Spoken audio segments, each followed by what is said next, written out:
जिला रिपोर्टर जाम शोरो मोहम्मद सफर सेवाणी कोटड़ी जाम शोरो उन जे भरपासे में बरसात पवण खां पोइ डिप्टी कमिश्नर जाम शोरो रियाज़ हुसैन वसाण जो ओचितो मुख़्तलिफ़ इलाक़नि जो दौरे दौरान डिप्टी कमिश्नर जाम शोरो रियाज़ हुसैन वसाण कोटड़ी तालका अस्पताल पोस्ट ऑफिस ऐं कोटड़ी ड्रेनेज डिस्पोजल ए ऐं बी ते पहुची सफ़ाई सुथराई जो जाइज़ो वरितो। Deputy commissioner Jam Shoro chief officer municipal committee Kotri खां बरसाती पानी नेकाल ऐं सफ़ाई सुथराई बाबति तफ़सीली ॼाण वरिती।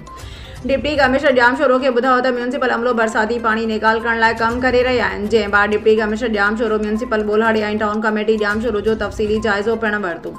हिन म्यूनिसिपल कमेटी बोल्हाड़ी ऐं टाउन कमेटी जाम शोरो जे अमलदारनि खे सख़्त हिदायत जारी कई त बरसाती पानी निकाल करण जे लाइ जोगा उपा वठी शहर खे साफ़ कयो वञे त जीअं अवाम खे कंहिं बि क़िस्म जी तकलीफ़ पेश न अचे। जेको ऑफिसर पंहिंजे फ़र्ज़ में कोताही कंदो त उन ख़िलाफ़ कार्रवाई कई वेंदी। दौरे दौरान chairman town committee Jam Shoro Bilal Ahmed Shoro, chief officer municipal Kotri Ejaz Ali Khaskheli PA2 Irfan Ali चन्ना समेत म्यूनिसिपल ऐं टाउन जो स्टाफ पिणु मौजूदु हुयो।